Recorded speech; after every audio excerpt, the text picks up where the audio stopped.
Dobar dan, dragi naši pratioci i gledaoci Balkan Rules podcasta. Ja se radujem svakoj novoj epizodi, radujem se svakom gostu, ali ako je zaista istina da kada nešto stvarno želiš, onda ti se to i ostvari, današnja emisija je svedočenje moje želji da imam tu čast i zadovoljstvo, i još uvek ne verujem, da je danas vaš i moj gost, gospodin Predrag Peca Popović. Dobar dan. Dobar dan, Tanja. Ja znam da sam vam drag, čak i predrag, ali ja se zovem Petar Peca Popović. Dobro, ja znam da postoji samo dva imena u vašoj porodici, ili si Petar ili si Bogdan, ali vi ste za mene Predrag. Hvala. Ima jedan Predrag Peca Popović koji zbog mene ima problema i ja zbog njega. On je bio novinar u Pravdi kad je vlasnik i glavni urednik bio današnji predsjednik Srbije, pa je posle ostao sa nekim problemima, pa je pisao 3 knjige o predsjedniku, a ovi što vole previše predsjednika su pomislili da sam to ja i tu i tamo imam neprijatnosti, pogotovo po Vojvodi. Ali ja se izvinjam, zar njima nije jasan vaš stav? Znači, oni su neinformisani. Ne, nego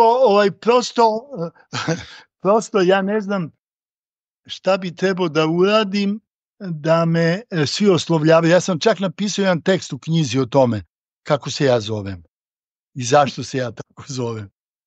Upravo zato da ne bi pravio drugima problema i da drugi, kažem, ne bi imali zbog mene neke neprijatnosti.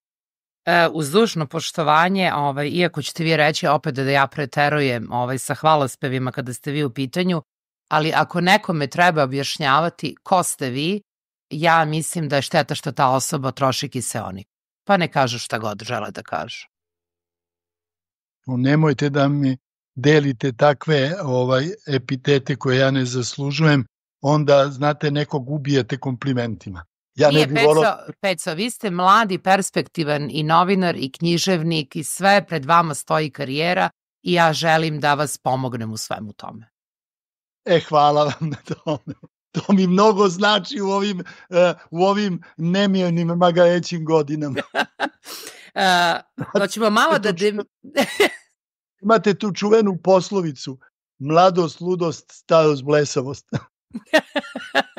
Ostaćemo na ovom prvom delu mladost, ludost.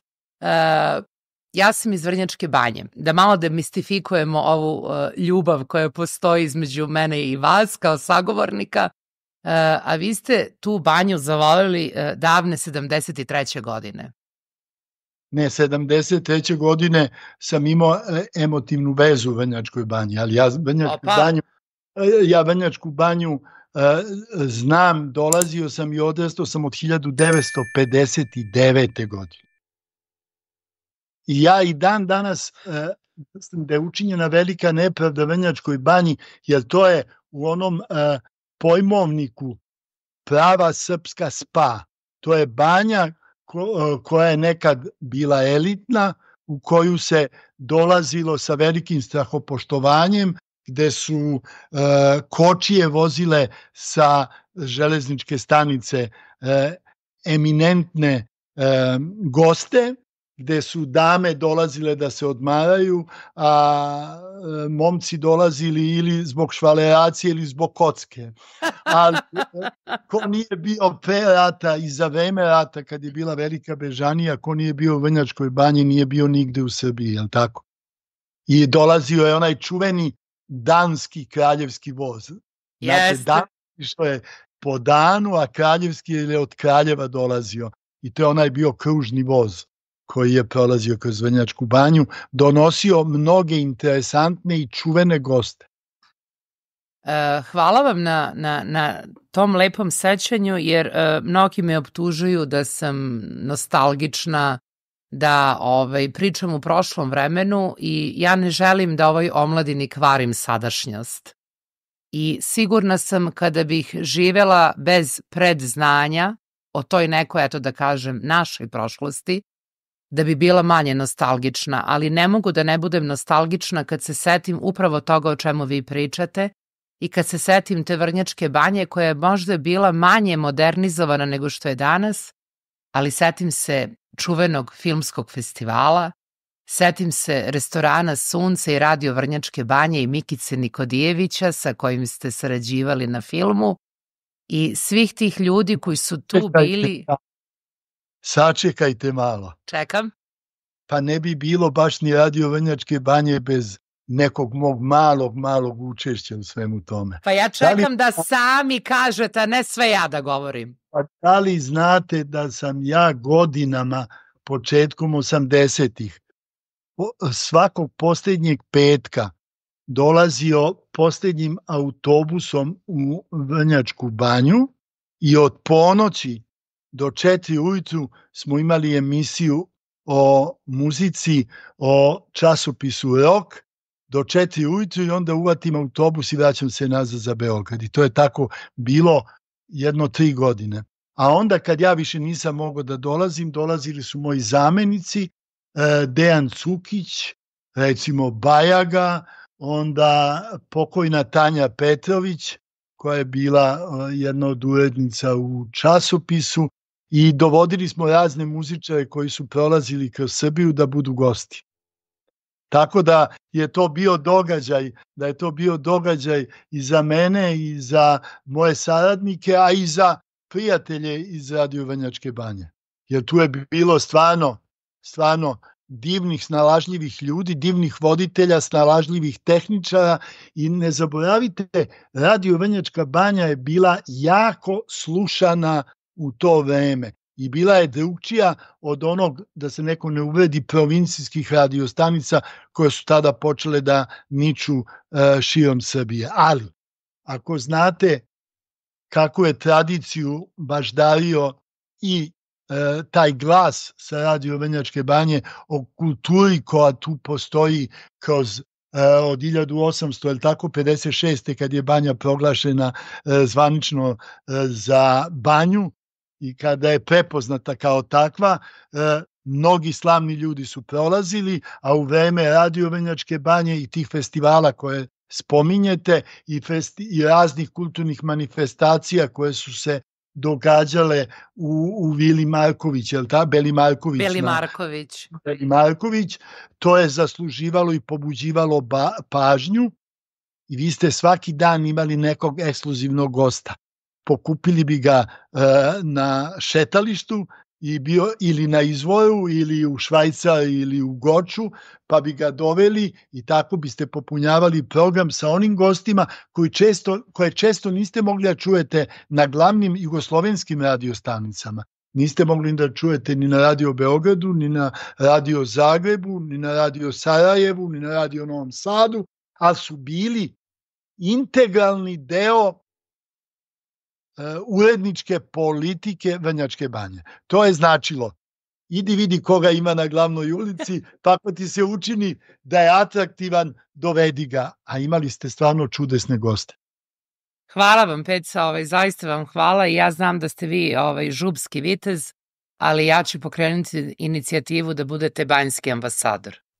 Joj, ne mogu da me ispričam jednu situaciju.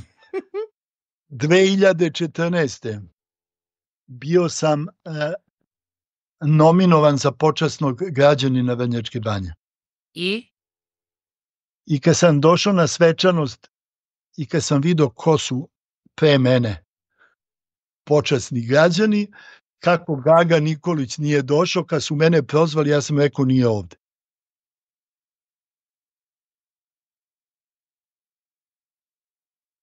Šta da kaže?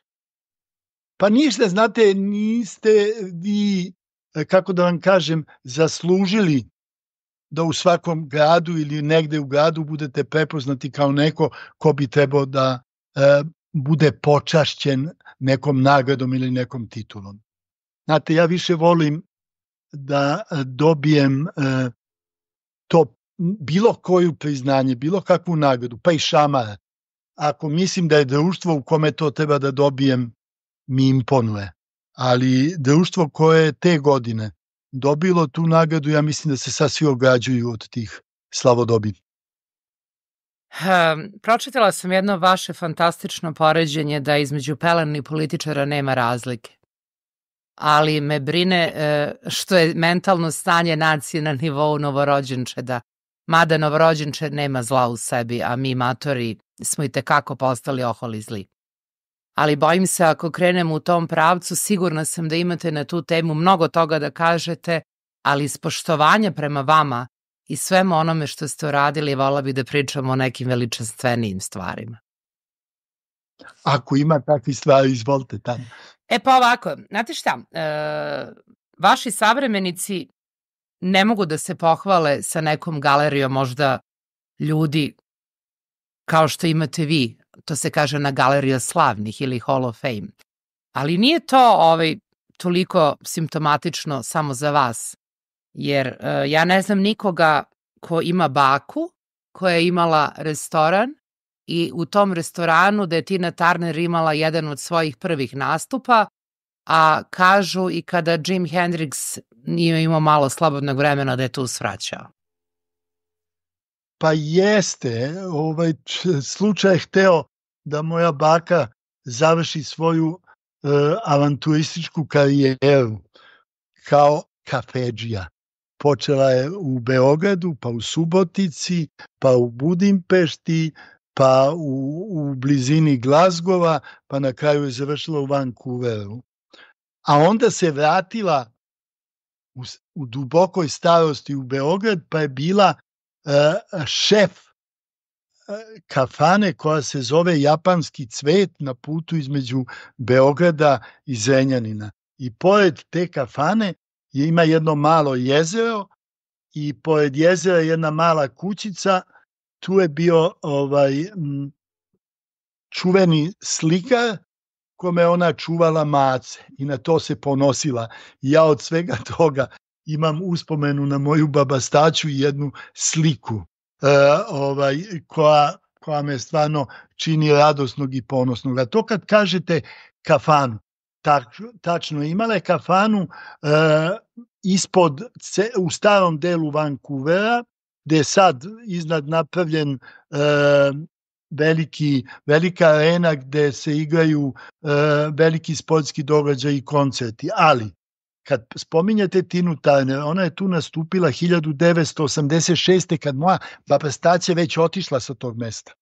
Ali, tabla je postojala na ulazu u tu zgradu gde su 2 gornja sprata bili hotel, a dole je bila ta kafana, gde piše da je u oktobru 1969. da su tu bili Jimi Hendrix i Janis Joplin. I sad kad sam objavljivo jednu knjigu za povodom raških duhovnih svečanosti, koja se zvala Geografija rasutog srca. Urednik Graca iz Raške je hteo da dizajnerka te knjige bude rođena sestra čuvenog gitariste Miroslava Tadića, koja živi u Vancouveru.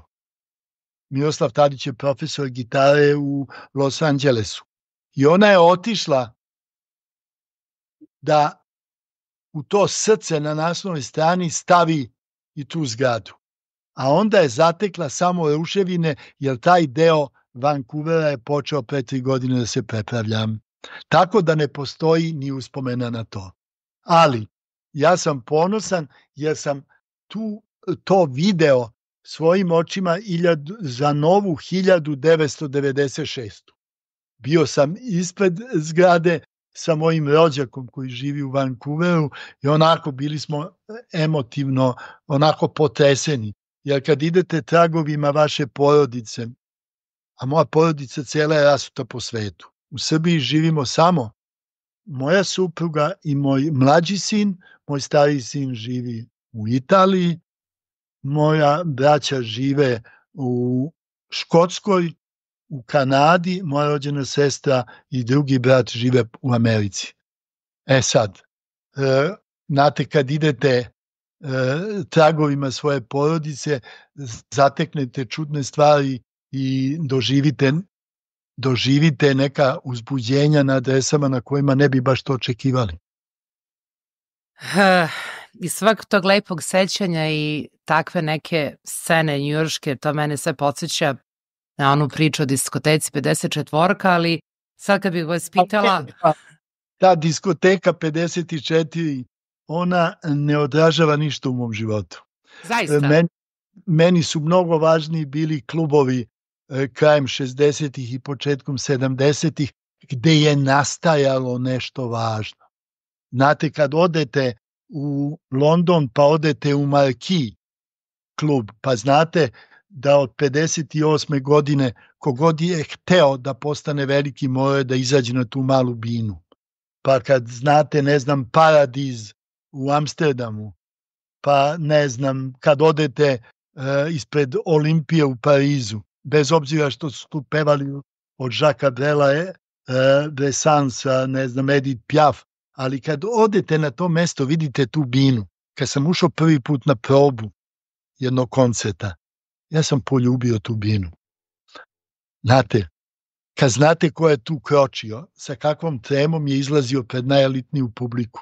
Ja sam u Njujorku voleo druge, CBGB klub sam volao. Meni je to bilo interesantno. Tu je počeo Talking Heads, Ramonsi, Blondie. To je meni bilo interesantno. A ovo, da neki bizgov stoji na vratima i propušta poznate, a nepoznate ne propušta, a propušta dilere droge i najveće kriminalce, a ne pušta doznale koji bi hteli da vide ko tu pije, drogira se i orgija, to nije neki svet koji baš meni mnogo imponovao u tim nekim formativnim godinama mog života. Znači, u stvari, 54. je preteča ovog sveg današnjeg što imamo, ali tako? Pa sigurno. Najvažnije je da niste no name. Znate, da ste raskrstili sa anonimnošću. A znate, danas je slavan i onaj koji je ubio 86. u Norveškoj, slavan je jadan i ovaj dečko koji je pobio ovu jadnu decu u školi Ribnikar, jer je dao primer, pa se po celoj prostoru bivše Jugoslavije dešavaju maloletničke delikvencije koje pre nismo poznavali. Znate, lako je biti poznat, što bi Warhol rekao, za 15 minuta svako može biti poznat. Došlo je vreme. Ali nekad su bili poznati zvezdobrojci, oni koji su unosili svetlost u naše živote, u našu kulturu, u naše odrastanje i naše pravo da budemo bolji ljudi. A danas su poznati samo oni koji rade gluposti koje mi ne bi pristali. Znači, nedostaje nam kičma, sram i stid da se vrate u društvo. Da, to nam poduže nedostaje. Ali evo vidite, desio se jedan paradoks. Ne pričamo o politici, pričamo o društvu. Da li ste ikad čuli da neko anoniman može bude najpopularniji? Vidite, danas u Srbiji nisu najpopularniji ni najveći sportisti, ni najveći glumci, ni najveći pevači. Danas su najpopularniji anonimni studenti. Znači, pokazalo se da neko ko donese neki novi primer, neku novu hrabrost, neki stav koji ume da brani i koji pokazuje da je spreman da istraje u svojim zahtevima, može da bude popularan, može da bude voljen, može iza njega da se stane, može da on bude prekretnica neka. I to je važno. Prekretnica u smislu da smo mislili da mlade ljude ništa ne zanima, da su zaneseni sa internetom i raznim digitalnim čudesima, ali vidite da mladi ljudi i dalje imaju prostor za bunt, za neslaganje, a kad ide neslaganje, kad ide bunt, kad ide hrabrost ako ne uz mlade? Sada tu reku mladosti koju vidimo na ulicama, niko nikada još uvek nije prevazišao vaš koncert na Hajdučkoj česmi i više od 100.000 ljudi. Pa znate šta, za 2 godine će biti 50 godina. I znate šta sam odlučio? Da se obogatim. Da čuješ. Štampaću svedočanstva, vi mi date ime, prezime i platite mi, ja vam kažem da ste bili na Hajdučkoj česmi. Zašto? u posljednjih stvarno 45 godina nema mesta gde nisam bio da mi je neko rekao ja sam bio na hajdučkoj česmi. Svi ti što su mi rekli da su bili, što su svedočili, da su stvarno bili, onda bi stvarno bilo ko zna koliko 100.000 ljudi. Prosto... A da mi krenemo sa tim već sad, jer ako ih toliko ima, nećemo stići sve to da uradimo. Pa vidite kako smo napredovali. Vi mi se prijavite na sajt i pošaljete pare i ja vam šaljem diplome. Šalim se. Nego evo, prosto kažem, imam tu jednu poslovicu koja kaže kad umru svedoci, svi će biti u pravu. Jer šta sam ja sve čuo, draga Tanja, o tome ko je bio, šta je bilo na hajdučkoj česmi, vi ne biste verovali. Ali dobro, taj jedan mali, lepi događaj se prelio u jedan mit koji je bio potreban u tom vremenu. Bilo je potrebno u tom vremenu da se skupi puno mladog sveta radi lepe stvari, radi muzike, da se ne napravi nikakvo zlo, da se niko ne povredi, da niko ne nastrada. I svi su poneli neke uspomene za ostatak života. Ja vam moram reći, ja sam najponosniji na jednu drugu činjenicu. Dan posle koncerta ja sam izašao sa direktorom Beogradskog Zelenila i sa njegovom komisijom da utvrdimo štetu. I znate šta smo utvrdili? 2 mladice, 1 grm su bili uništeni. A danas, ajde napravite na tom mestu prvomajski uranak, ono kad naprave roštilj pa unište pola tog Kalemegdana, tog živopisnog dela Topčidera. Znate, ali lepo je, sad kad prolazim tim krajem, nema više ni te bine koja je bila originalna, vreme je pojelo, odnelo, nema nikakvog traga. A meni je žao što ne postoji, kako da vam kažem, neka ploča gde bi pisalo, evo ovde se prvi put u Jugoslaviji skupilo toliko ljudi radi muzike. Mladih ljudi radi muzike i nije napravljena nikakva šteta. Pošto je preko puta česma, bukvalno česma, ta hajdučka česma je bukvalno, ona ima svoju tablu, nedaleko odatle iza Košute je mesto gde je ubijen Mihajlo Obrenović. Ali ako je tamo mesto obeleženo gde se dogodio jedan tragičan istorijski događaj, moglo je se obeleži mesto sa koga su svi otišli sa osmehom. Neko u velike biografije i gde se promenilo puno toga u ondašnjim Jugoslaviji. A kome treba da se obratimo? Jer ja mislim da odavno živimo u vremenu kada zasluge ne dobijaju oni koji ih zaslužuju. Moramo znači da tražimo.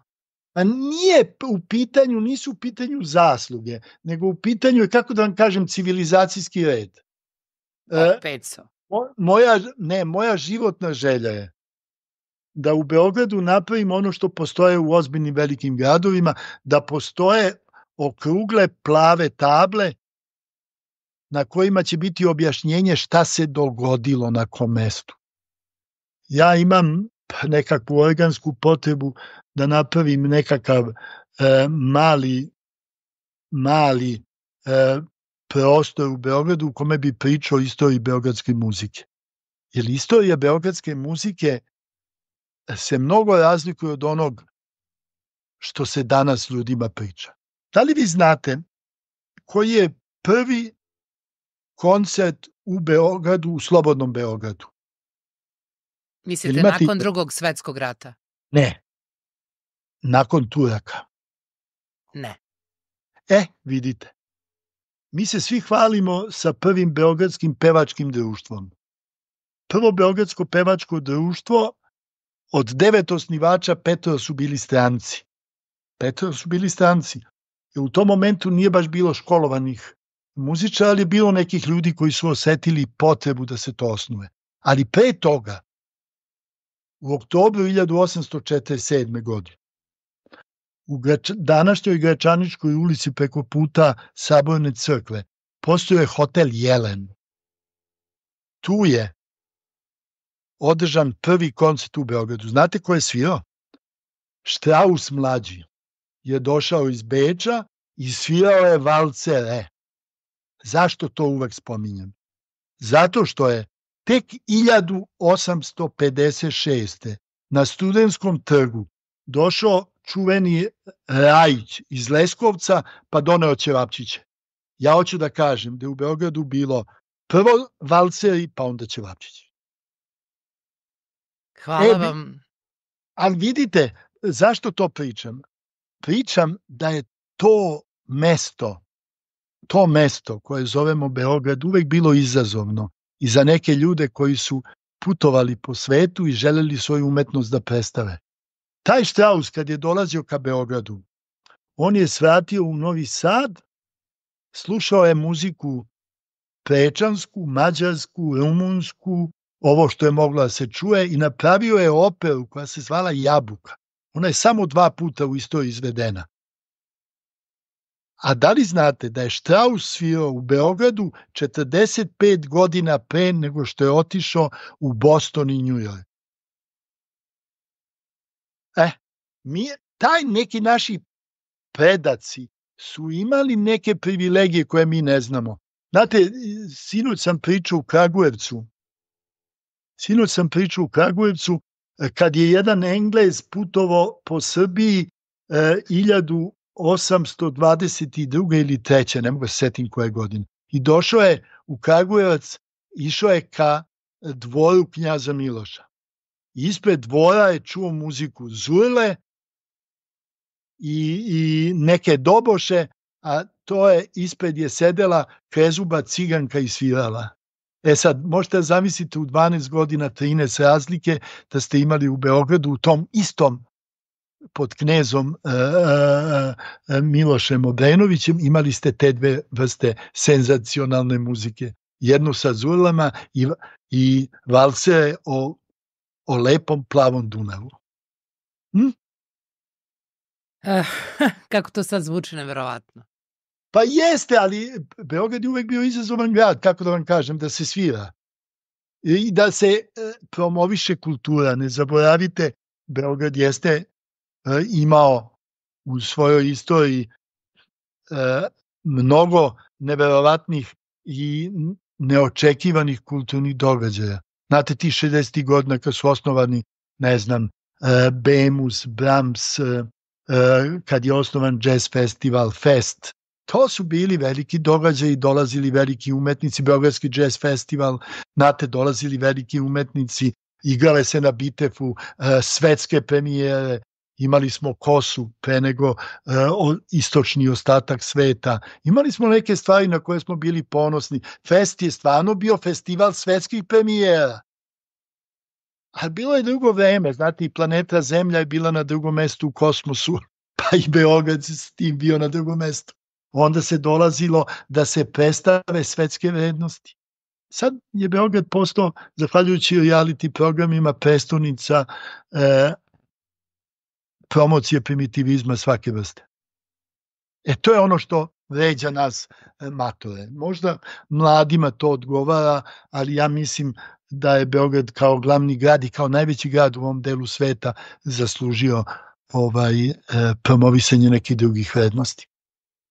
Hvala vam što postojite i hvala vam što čuvate to sećanje i ja vas molim da o ovome što više pričamo, jer danas je zaista retko da imate nekoga od koga možete da naučite i meni uopšte žao što sam i pomislila da u ovom našem razgovoru mogu da budem sagovornik. Vas treba samo pustiti. Ne. Ne, ali šta hoću da kažem? Znate, ja sam imao sreću u životu da upoznam sve ljude koje sam mislio su nedodirljivi. To u muzici što sam upoznao i pružio i s ovom rukom se pozdravio sa svim posterima sa mojih dečačkih zidova. To nije važno.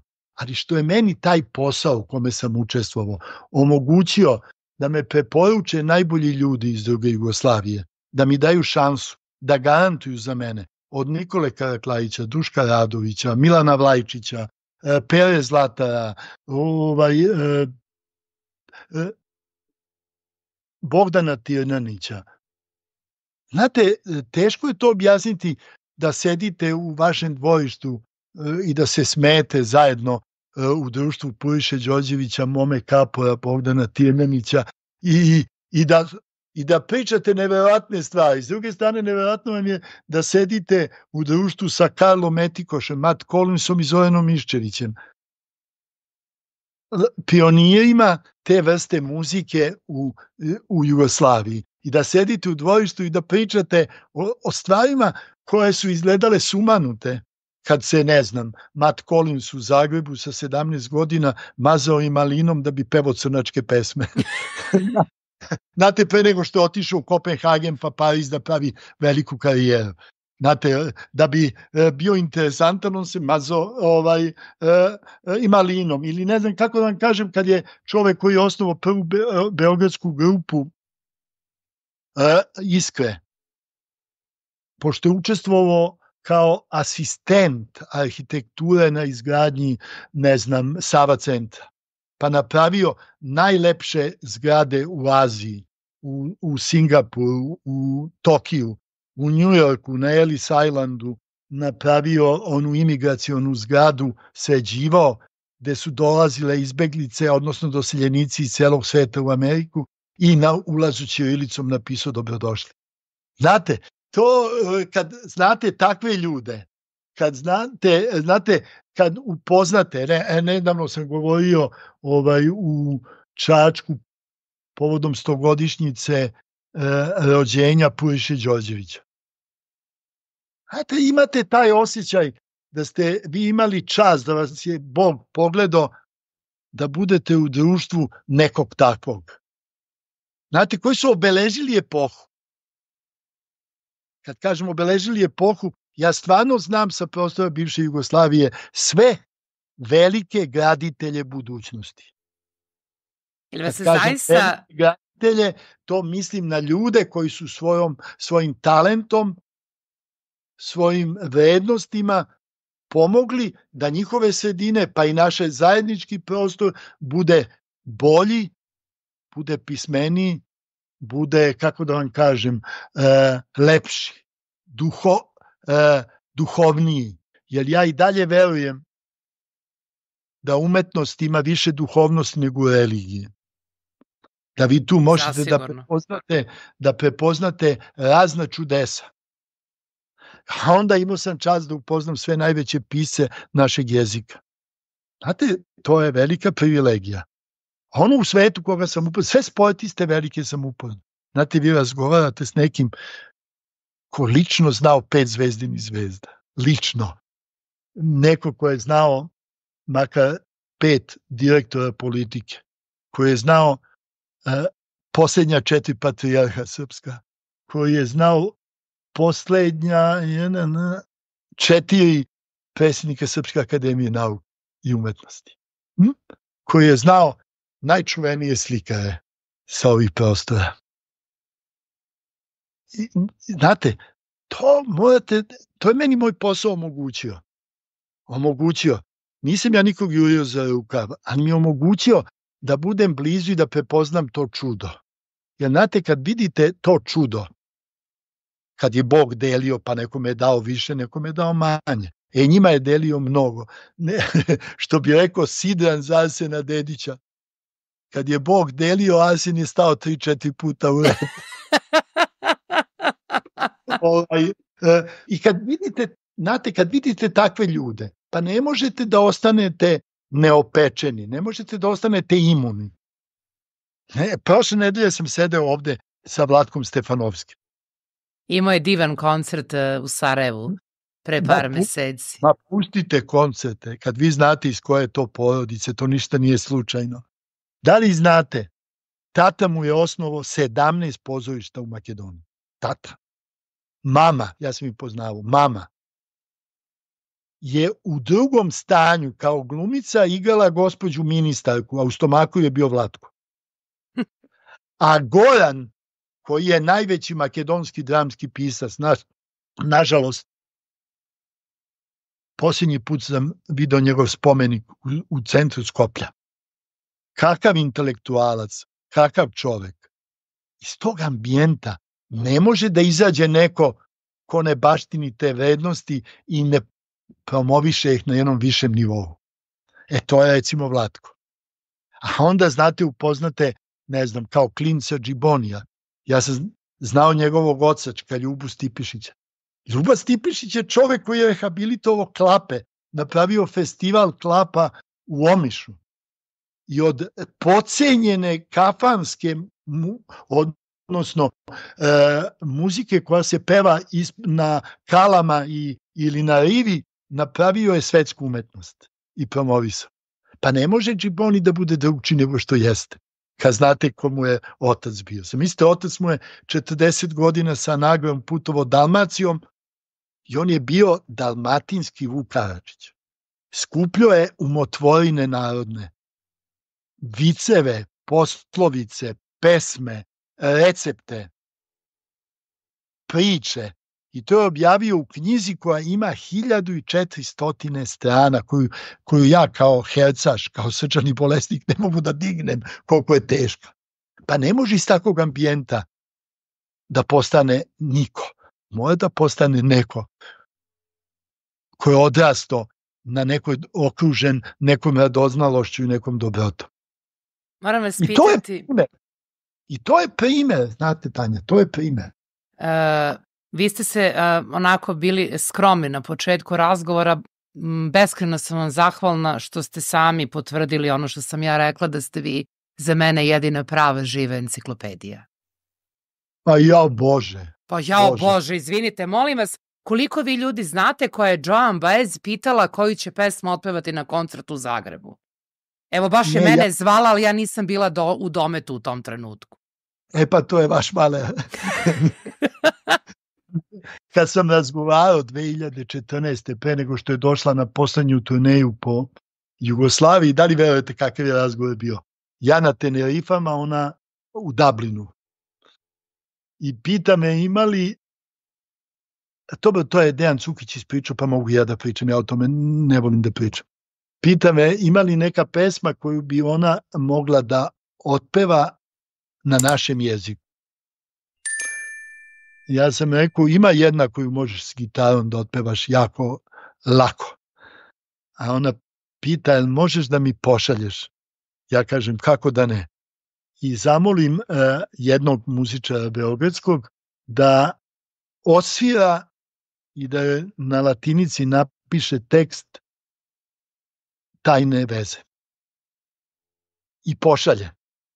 Ona dođe u Beograd, mi se vidimo dan ranije, Dejan Cukić joj obeća na toj nekoj večeri našoj zajedničkoj da će doći na probu da zajedno prođu tu pesmu. Ona izađe u Beogradu i Zagrebu i peva pesmu posvećenu svojoj bolesnoj koleginici Jadranki Stojaković. Sve smo mogli mi. Da, ali tajnu vezu je Jadranka snimila za potrebe Duškove emisije Duška Trifunovića 1973. Pa je Bijelo dugme kasnije počelo da peva tu pesmu i to je postala prosto pesma koja to je pesma o čoveku u zatvoru, ali je idealna da pokaže da postoji tajna veza između onoga ko je na bini i ko je ovlašćen u ime publike ispred bine da im nešto saopšti. Ali taj čin, kad svi učestvuju u pevanju, ali kada Joan Baez peva u Domu sindikata ili u Lisinskom u Zagrebu tajnu vezu, a onda čujete šoto voće, cela sala peva. Onda ne mogu da vam ne krenu suze. Ti koji kažu da su ostali nedirnuti, oni lažu. Oni lažu. Znate da je Jadranka bolesna, a znate da je neko ko je bio njen devojački uzor, njoj posvećuje i peva pesmu. Ima ta tajna veza postoji. Znate, neki krugovi se uvek zatvore, zato što vrede da se zatvore. Šta se dogodilo sa Margitom? Zašto je morala tako nesretno da ode? Pa znate, nesretni tako i odlaze.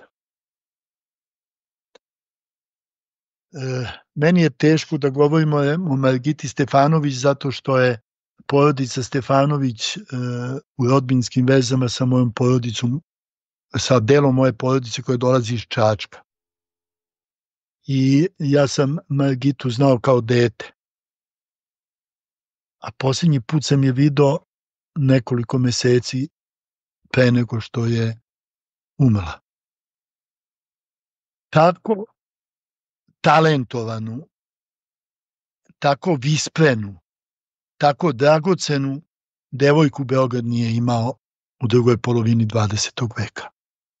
Znate, kada neko sa Pogorelićem biva izabran da ide na akademiju u Moskvu, a neće da ode, kad neko kao talentovani arhitekta dobija svetsku nagradu u Tokiju, a ne ode da je prima, nego se uvati sa mangupima da svira muziku koja njoj organski ne priliči. Ona dolazi iz čuvene porodice velikog pedagoga i reditelja Slave Stefanovića Ravasija, a pristaje da uđe u nešto što je bilo potcenjeno, taj novi talas na početku 80-ih, koji su zastupali, ne znam, idoli Električni orgazam i Šarlo Akrobata, je postao sasvim drugčiji kad su tu pristupili, kad se oformljena EKV ili Party Breakers i kad je to dobilo jednu drugu socijalnu i kreativnu težinu. Ali, sinoć sam o tome pričao nešto u Kragujevcu. Imao sam privilegiju da učestvujem u obeležavanju prvi put u drugoj Jugoslaviji Dana ljudskih prava. Dan ljudskih prava je 10. decembar. 10. decembra 1948. Ujedinjene nacije su usvojile deklaraciju o ljudskim pravima. Ali do 1988. to se nije zvanično obeležavalo. I mi smo odlučili da napravimo koncert u SKC-u u Beogradu. A moja ideja je bila da napravimo koncert, ne da sviraju grupe, nego da izaberemo 12 ličnosti iz Jugoslavije da oni sviraju na bini.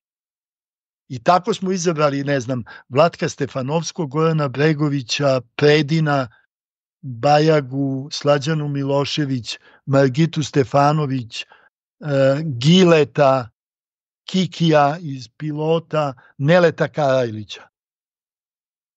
Mislim da sam ih sve nabrojao, ne znam ako sam nekog zaboravio.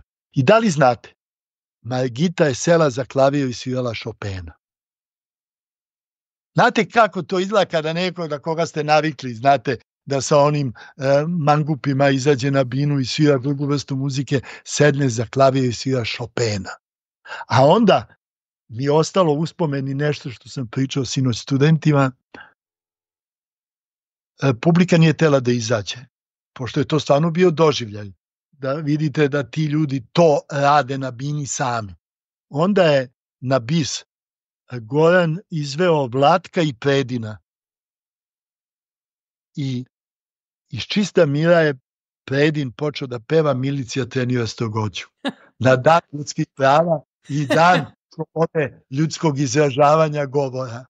Eto, i to je meni ostalo, recimo, to je nešto lepo u čemu sam učestvovao. Ja sam imao prilike da učestvujem u lepim stvarima. Znate, mene ružne stvari nisu zanimale. I mene nikad u životu nije zanimalo pare u tome. Ja sam sve radio džabe što mi se sviđalo, a nikad nisam radio za pare i ne bi radio nešto što mi se ne sviđa.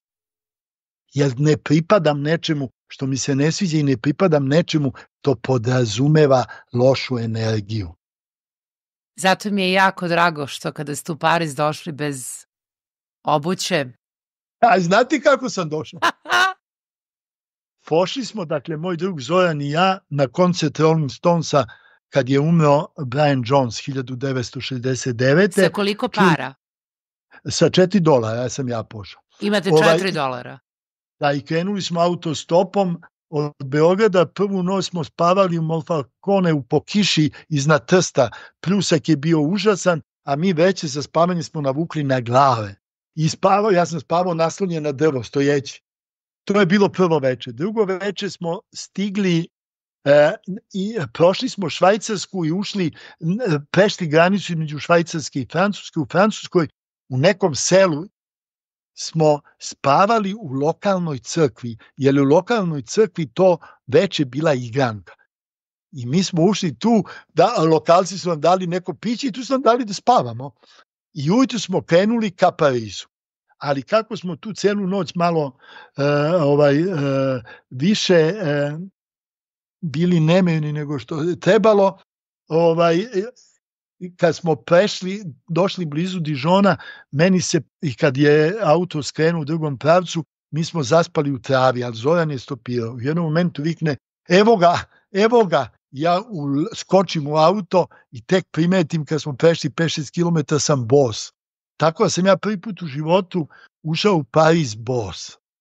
I bos sam iz Pariza stigao u London.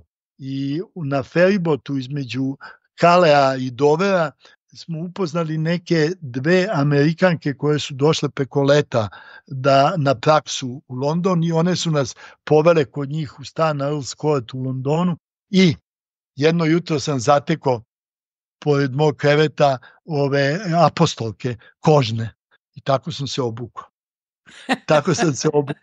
A evo, znate, ali to nikad ne znate šta će vas zadesiti. Ali onda sam godinama, kad god dođem u Pariz, osjećao se fenomenalno. Kad znam da sam prvi put bosonog ušao u grad svetlosti. Znate, imate taj osjećaj bosonog, ali to su bile te godine, nepunih 19 godina, pa kako ćete drugčije, nego kao hipik. Važno je da nađete neko društvo, da podelite to što imate, da onaj ko ima više hrane podeli s vama, ko ima bolji smeštaj ponudi vam, ali vi to zapamtite. Pa kad neko dođe u Beograd, vi vratite. Jer život je u stvari pozajmljivanje i vraćanje. Nije život samo otimanje. Znate, ne možete vi samo da dobijate, a da nikom ne vratite. A verujte mi, bolje se osjećate kad nekom prvi date. Verujte mi, bolje se osjećate. Nekako kažete, pa ovaj život ima smisla. Učestvujete u nečemu dobrom. A onda, zanimljivo, uvek se krugovi zatvore. Ja sam primio nekog ko je spavao u mojoj sobi, u mojoj dnevnoj sobi u našoj kući i posle 35 godina sam shvatio da je on predsjednik najveće izdavačke diskografske kuće na svetu. Znate, kod mene je spavao dečko iz Zagreba 1971. I pre nekoliko meseci zove me prijatelj iz Praga, izbeglica iz Sarajeva, koji živi u Pragu, koji je danas jako dobro situiran i svako ko naš živi u Pragu zna o kome ja govorim, i koji me zove i kaže, evo hoće da te čuje jedan prijatelj.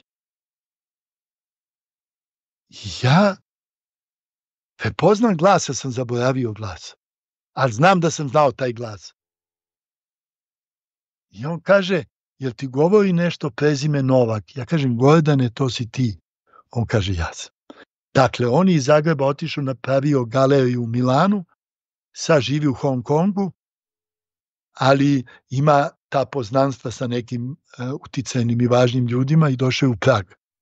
I onda su u razgovoru spomenuli i mene. I on je rekao, pa jao, mi se nismo čuli toliko godina. Znate, ti krugovi se zatvore, a Gordan i ja smo 1971. na prvom muzičkom 7-dnevnom festivalu u Jugoslaviji na Velesajmu u Zagrebu bili vezani za grupe iz inostranstva koje su dolazile. Tu je bio Mango Jerry grupa koja je tog momenta bila broj 1 na top listama, ali bila i grupa Pretty Things. Grupa Pretty Things je grupa koja je napravila prvu rock operu pre grupe Who. To mi je druga opera, a SF Sorrow je prva opera. I oni su tu došli, ja imam i dan danas tu sliku kad je Phil May, nažalost umro je pevač, ostao bez čizama, nekom ukrao čizme u garderobi. I onda smo ga vodili u čuveni salon Strugar u Ilici da mu mi obezbedimo nove cipele. I slikali smo se. Ja imam tu iscepanu sliku, ali ta uspomena na taj događaj, na događaj kad je Mango Jerry izlazio na binu, pa me zovu da ja budem sa njima na bini. Zamislite, grupa broj 1 u svetu i na Summertime i zovu vas da vi budete s njima da svirate, da lupate dajere na bini. Ja sam, razume se, odbio, jer čast da bude na bini pripada samo onima koji su to zaslužili. Posle nas je život mnogo puta spojio sa tim raznim muzičarima, ali to vam pričam. Zato pričam dosadnu priču, verovatno za vas. Meni je, da vam kažem, Peco, nemojte nikada prestati da pričate, kada se baterije istroše, nastavljamo. Ali to je nešto što ne možda verujete. Da li znate, jedan put stopiram 69. Idem nazad da se vratim u Škotsku. I stopiram kod mesta koje se zove Scotch Corner.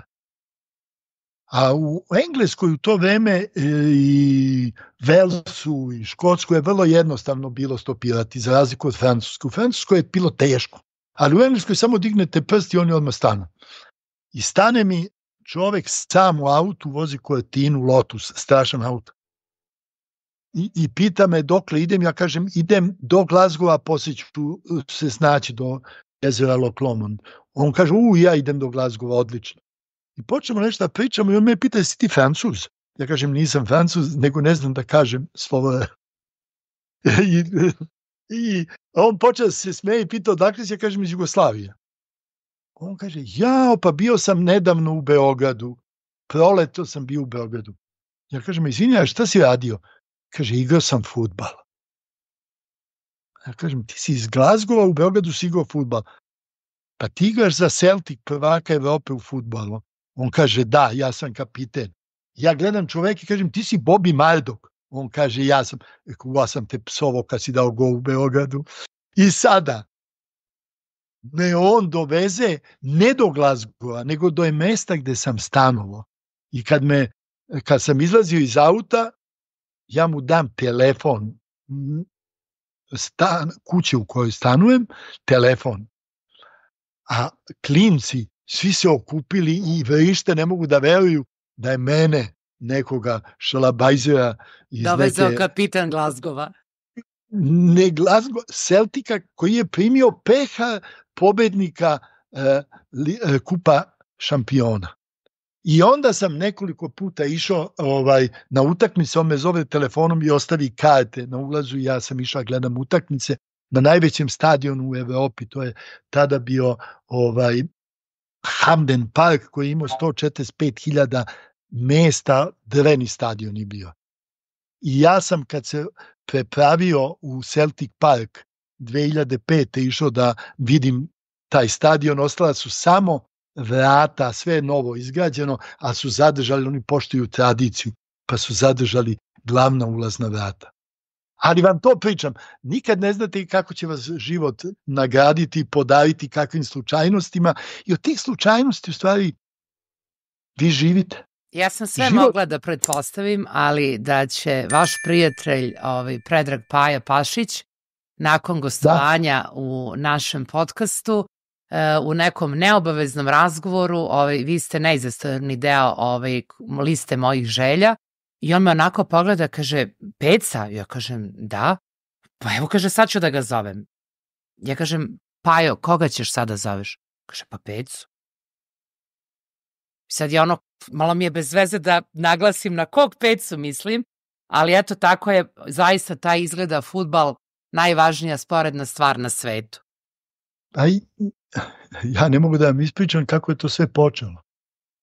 Počelo je tako što je moj pokojni otac sa El Grand Milovanom, čuvenim golmanom naše reprezentacije iz Monterida 1930.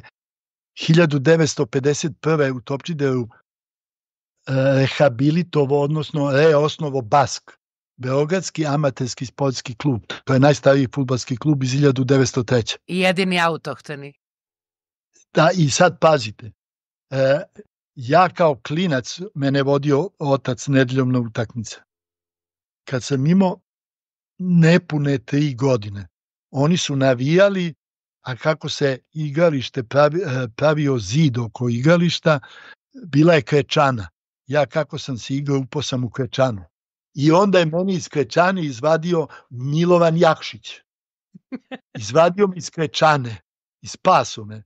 I to se desilo u septembru, a on je u decembru kao vođa fudbalskog kluba Crvena zvezda na prvoj turneji po Africi u Kairu umro od srčanog udara. I sad možete da zamislite, odatle neko ko je odrastao pored igrališta upadao u krečanu, ja sam stvarno odrastao prateći utakmice. Ja nikad nisam mrzeo Partizan bez obzira što sam zvezdaš. Neki od mojih najboljih drugova su Partizanovci. Ali, Paju Pašića, znate kada sam upoznao? U karantinu mediteranskih igara u Splitu. To je bila 1989. godina. I on je igrao za mediteransku reprezentaciju Jugoslavije.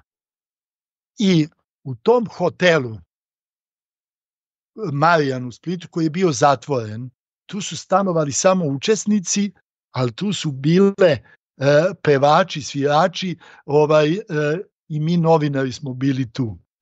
I tu se pojavio dečko koji se samo smejao, koji imao osmeh neodoljiv, golja, mršav, a ja sam tu često bio u društvu Lokica, koje su tada bile jako popularne, jer su bile prateća grupa Zdravka, koji je isto tu pevao, i on se onda uvek smejao, ja ga pitam, izvini, a šta ti radiš ovdje? On kaže, pa igram fudbal. Kako igraš fudbal, i kako si žgoljav?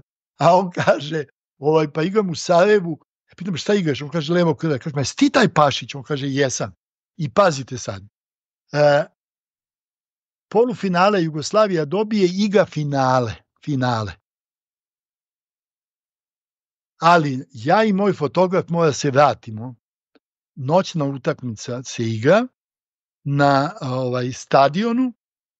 Mi polećemo sa aerodroma i ja gledam stadion osvetljen. A ja Paji kažem, pre odlaska iz hotela, igraćeš danas i daćeš 2 gola. Eto vidite, ne smem da kažem ko nas zove sada. Recite mi. Da bude naš sledeći gost. Pa to vam sleduje, ja ću na kraju da vam dam listu mojih želja. A ko nas je zvao? Pa najveći dizajner koga Jugoslavija imala, Dragan S. Stefanović iz Sarajeva, koji živi u Lozani. Ništa, Peco, razgovarat ćemo nakon emisije i vi letite iznad Poljuda. On da 2 gola, Jugoslavija osvoji mediteranske igre.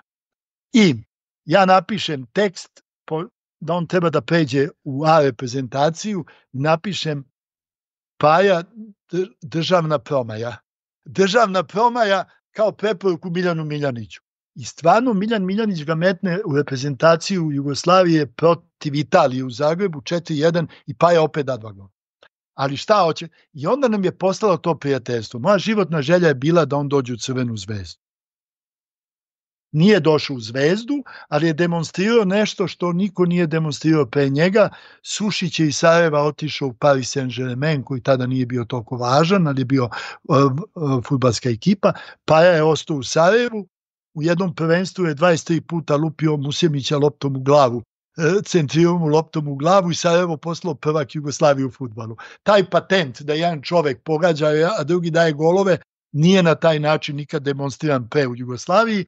I umesto u neki od ovih klubova za koje se cijela Jugoslavija navijala, Paja ode u Stuttgart.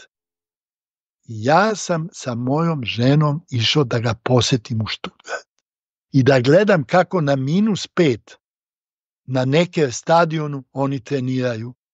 I onda je Paja kad se vratio, kad je završio karijeru, znate šta je radio? Osnovao galeriju Leonardo u Sarajevu.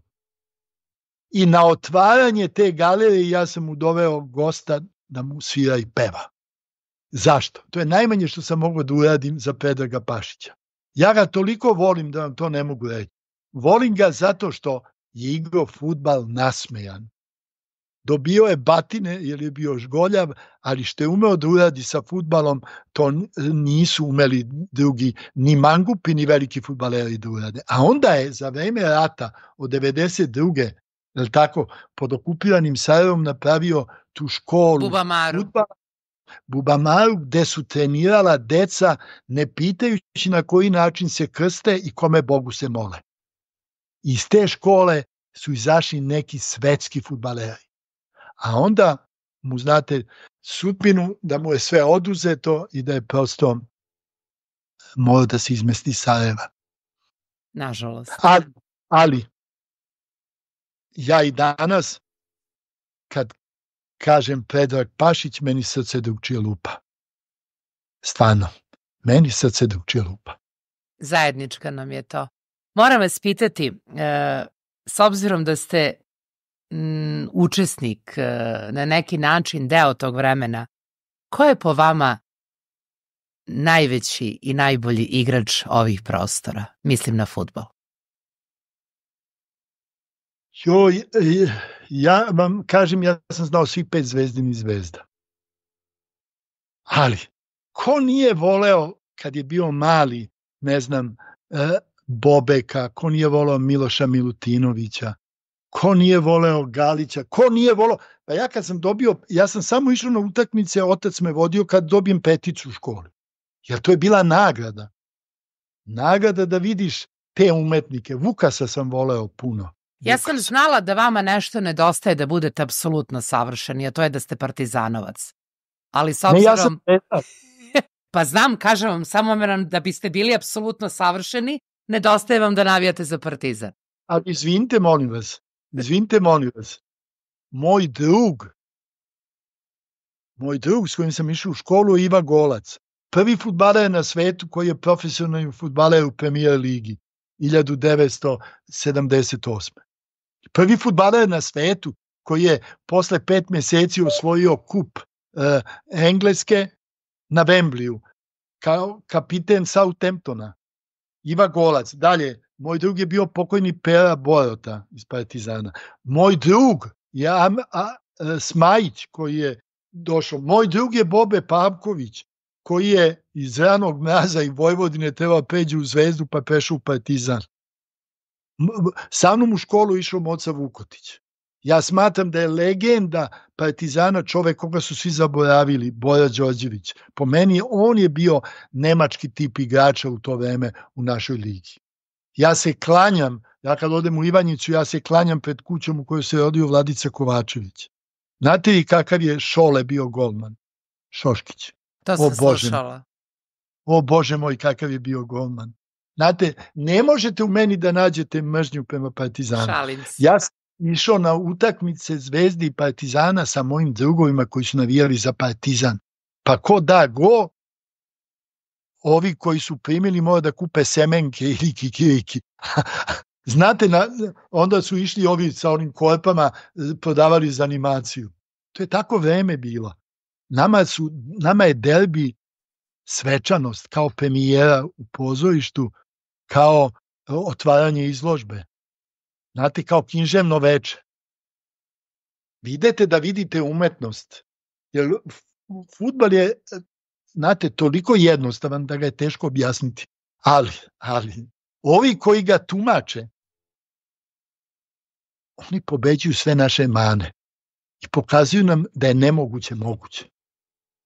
Kako je to sve lako kad vi kažete. Ali kako vi meni možete da kažete bilo šta protiv Partizana kada mi nađete nekog ko će sa više poštovanja da vam govori o Željku Obradoviću ili Duletu Vujoševiću? Ko? Ne mogu zbog ovoga da ustanem, ali kada se njihova imena spomenju treba ustati. Bože, pa to su moji drugovi. Treba ustati. Znate, mene je život podario da sam znao Čika Ćosu, Slobodana Ćosića, osnivača Zvezde. Znao sam, kako da vam kažem, Miljana Miljanića jako dobro. Peca, znate, to su neke stvari na koje ste ponosni. Nećete mi potrošiti. Ali, kad ste videli Čika Ćosu, Znali ste da je on učestvovao u civilizacijskom procesu. Od Beogradske manguparije napravio fudbalski klub. Kad ste upoznali Miljana Miljanića, videli ste da u svakoj profesiji treba vizionar koji ima strategiju i akcioni plan kako da se nešto napravi. Meni je Miljan Miljanić u avionu jedan put rekao, kad smo putovali za London, Peco, sad dolaze Afrikanci. Svi su se smejali. A onda su stvarno došli Afrikanci da igraju fudbal u Evropu i ceo svet. Znate, trebali ste da imate tu vrstu dara za prepoznavanje, tu vrstu, kako da kažem, pokrivene osvedočenosti kad nešto pričate da to nije prodavanje lažnih čekova, nego da pričate sa pokrićem neke važne priče, da prepoznajete neke vrednosti. Nećete mi sve vreme potrošiti na priču o fudbalu i o muškarcima. Vidjela sam jedan jako lep osmeh na tom divnom licu kad su se spomenule lokice. Recite mi, po nekim vašim kriterijuma, koja je najlepša žena koju ste imali prilike da sretnete i upoznate? Kako koja Ava Gardner? Sa njom ste imali prilike da se upoznate? Bože, kako ne. Da vam ispričam kako? Hoću. Imate to, tako se završava Mikicin film, Zarobljeno vreme. Pošto je Mikicu ta priča dirnula iz moje knjige Rokopis iz 2008. Dakle, u junu 1978. išao sam na neke festivale po Engleskoj i pravio neke intervjue sa muzičarima za list u kome sam u tom momentu radio. To je list bio Zdravo iz Beograda. I u avionu kad smo išli za London, sedeo je stariji čovek koga sam znao iz viđenja iz politike, zvao se Dragan Mataušek i moj fotograf Milan Đurica ga je pitao, a otkud vi idete u London? A on kaže, idem nedelju dana da gledam filmove. On je radio kao korektor u dnevnoj politici, ali išao je da gleda filmove pošto je tvrdio da on voli da vidi film pre Milana Vlajčića ili Milutina Čolića pa da zna o čemu priča. Dakle, Tirketa nije spominjao je Vlaju i spominjao je gospodina Čolića, osnivača festa. I mi smo proveli tih 7 dana, putovali, da vam ne pričam, putovali po celoj Engleskoj, bili na 2 festivala, išli sa pokojnim Davidem Bovijem na početak turneje u Stanford, išli na neke koncerte u Londonu i vraćamo se na Heathrow, na aerodrom, se vratimo za Beograd. Idemo električnim stepenicama u odlaske, penjemo se. I za šankom, okrenuta leđima nama, sedi žena u elegantnoj tamno-plavoj haljini sa velikim belim šeširom. Ali mi idemo od pozadi, a iza nas ide Mataušek i kaže Ava Gardner. Ja kažem, gde vidiš Avu Gardner? A on kaže, ovo je Ava Gardner. I stane jedno 10 metara dalje i zagrli stub ovako, zagrli stub. I kaže Ava Gardner, moj fotograf Milan Đurica. Sad ćete i vi i vaši slušalci izvinuti. Kaže ovako, kurac je to Ava Gardner. Ali, znajući moju porodičnu priču, ja joj priđem sa strane i vidim iza ogromnih naočara ono lepo lice. I kažem, izvinite, vi ste Ava Gardner. Ona me pogleda, drži u ruci šoljicu kafe, ovako me pogleda i kaže, ko to kaže? A ja joj pokažem prstom na Matauščega i kažem, eno onaj što je zagrlio onaj stub. A ona ga okrene se i počne da se smeje. Ja kad svi da se smeje, ona je moja. I ja kažem, znate, mogu da mi ispričam nešto? Ona kaže, šta? Ja kažem, moj otac je išao u bioskop samo kad ste vi glavna glumica. I moja majka ga odvede i počne filmom zaspi. Ali je uvek govorio, lepa je, ali nije lepa kao Ava. Ona se iskida od smeha. I onda prozovu let za Lisabon. Ona kaže, moram da idem. A ja pitam, mogu da vas častim nešto? Rekao, zbog oca. A ona me ovako gleda, kaže, mogu ja vama nešto da učinim? Ja kažem, možete, da mi napišete 2 ceduljice.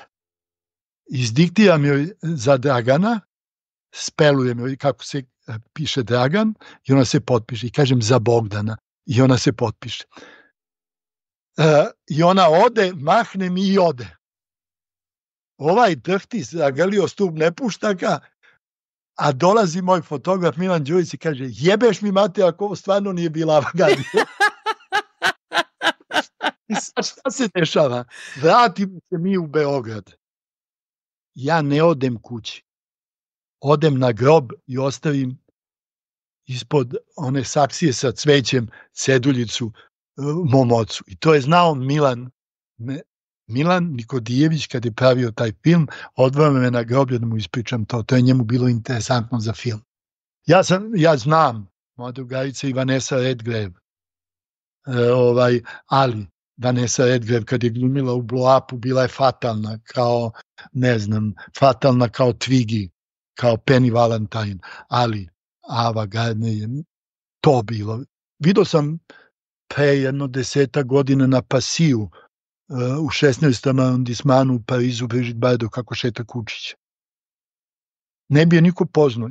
Ja sam znao da tu živi, pa sam po tome, po 2 kućeta i prepoznao to Ava Gardner, Brigitte Bardot. Vi ne možete verujete šta je bila Brigitte Bardot početkom 60-ih u Beogradu. Bežali smo iz škole da gledamo Parižanku i izlazili otvorenih usta. Ja sam lično poznavao i znam Ursulu Anders.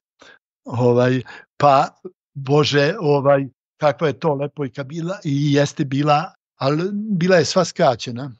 Bila je mala, ali Ava Gardner to je bila pojava.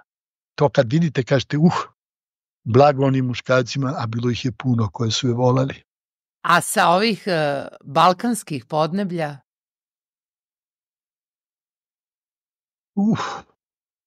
Znate, Balkan je darivo devojke lepotom. Imali ste lepe žene od Makedonije do Slovenije. To, kad vam neko kaže ove su lepše, ove nisu, ne. Ali uvek vam nekako, kako da vam kažem, Dalmatinke, valjda zato što plivaju, zato što su u vodi, njihovi su ruke i noge i prsti su drugčiji malo i to vam se dopada. Ali znate, zavisi kad kažete lepota. Da li je to samo spoljno ili unutrašnjo? Ja pamtim Anu Saso. O Bože, Ana Saso je fatalna bila. Ja sam voleo Mečku puno kao klinku, Dojić Dragović. To je bila isto mnogo lepa. Ali pazite, Beba Lončar. O Bože, Beba Lončar. Imao sam čast i zadovoljstvo da jedanput pravim s njom intervju koji nikad nije objavljen. Nikad nije objavljen, u Splitu sam ga pravio. I to je dama. Ja sam, razume se, kao devojku u naponu popularnosti sam upoznao Oliveru Katarinu. Milja Vujanović je bila moja drugarica. Čula sam da za vreme Kanskog festivala, kada je Olivera Katarina bila sa ekipom filma Skupljači perja, da nikada pre i nikada posle toga nije u Kanu bilo srče. A ne, bilo je, pa Bože, kako pričate, nije bilo. A kad su Underground pobedio, šta je bilo? Celu noć srča i tuča po Kroazeti i po plaću. Tako nije bilo. Bilo je. Znate, Kroazeta, tu su izlazile samo one koje zaustavljaju disanje. Tu nisu izlazile kopačke. Peco, kaže ovako, 8 infarkta, 4 puta operisao srce, 2 kliničke smrti, 8 bypassova i 15 stentova. Znači, nije loša statistika. Statistika odlična, ali ovako. Znači, čovek koji ne zna da igra šah, koji je napravio najveći šahovski turnir kao odgovor ratu u tom trenutku u Bosni i Hercegovini, mat ratu sa 1300 i nešto dece koja je učestvovala, i 5 svetskih prvaka, svetski fenomen, ušao u statistiku kao neko kome niko nije od lekara davao šanse da preživi, hvala Bogu živi ste i zdravi, najveća živa rock enciklopedija, Bože dragi da znam one stvari ne o kojima pričate. Ali sve bih na ovom svetu... Da. A ja sam jako dosadna. I ja sada već doživljavam da smo mi stari prijatelji, jer imamo mnogo zajedničkih prijatelja. Ja vas neću ostaviti na miru, a obećali ste pre početka emisije da ćemo ići u Vrnjačku banju. Evo sad, ja duže mogu pod vodom nego da ćutim, iako je to trebalo da bude za banju iznenađenje, ali jednom ćete mi otvoriti tajne vaše tišine, jer mislim da to je životna privilegija i ja unapred, eto sa svojih 50 godina koristim džokera da uđem u sve tišine Pece Popovića. Nisu te tišine vesele. Nema veze. Svako ima nešto što bi voleo da nema u biografiji. Ne zaboravite to nikad. Uvek pričamo o lepim stvarima, ali život vas često daruje i ružnim stvarima. Znam, nismo uspeli da spomenemo to da je vašem ocu oduzeta stolarska radnja, a da kasnije... Fabrika. I onda je to Kokeza prodao za nekih 16 miliona eura, ako se ne veram, Beogradu na vodi. A je li vama ostala makar fotografija? Ostalo mi je pismo i ostala mi je slika te fabrike Progres. To mi je ostalo. Nije to uopšte važno. Ja o tome ne pričam. To je voda koja je prošla. To mene ne zanima. Ja pričam o stvarima, znate, često u životu doživite neka, kako da vam kažem, razočaranja. A kakav bi život bio bez razočaranja, bez bolesti, bez propuštenih vozova, bez mesta na koje niste stigli? Znate, to je nešto što onda, znate, imate u životu 3 vrste ljudi koje sećate. Sećate, u prirodi to vidite. Sećate ljude lišće, ljude grane i ljude stablo, koren. Znate, ljudi lišće brzo prolete kroz vaš život. Grane odolevaju, ali u nekim sudbonosnim olujama oni puknu, nestanu. Ali ljudi koren su oni na koje možete da se oslonite, koji vas štite od svega, koji vam pružaju zaklon i oslonac. Ako nađete ljude koren, onda ste srećni. Ja sam imao sreću da sam uvek mogao da se oslonim na neki koren.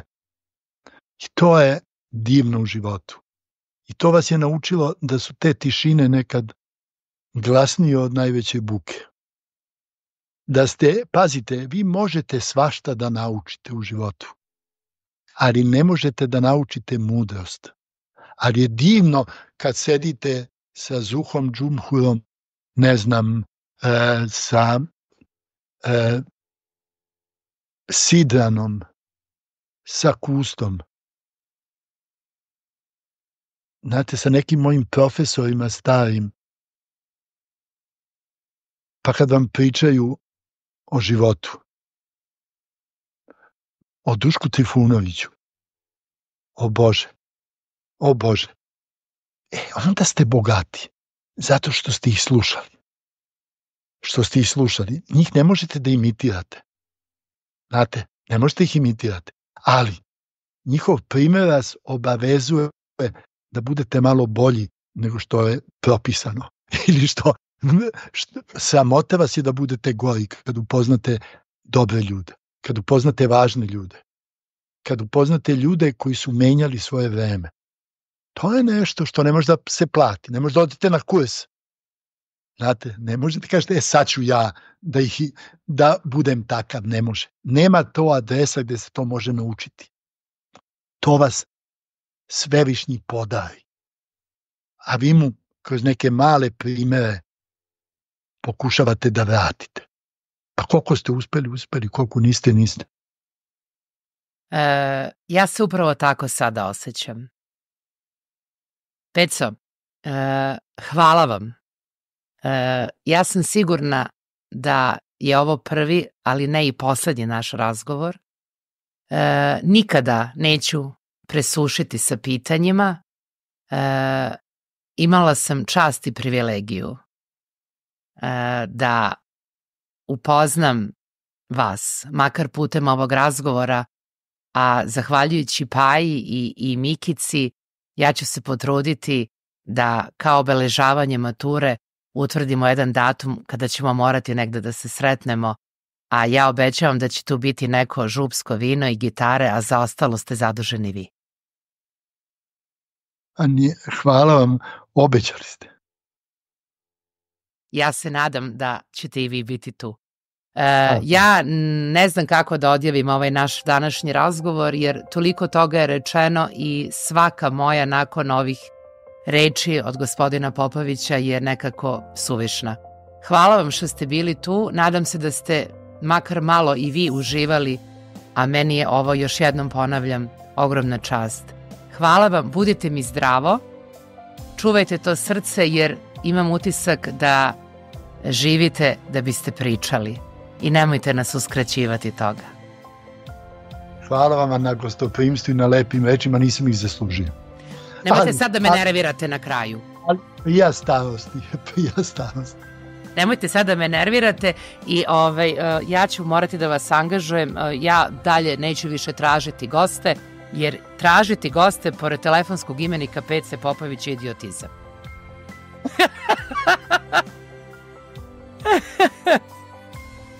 Sve najbolje i do sledećeg čujenja i viđenja. Prijatno. Vama, velim.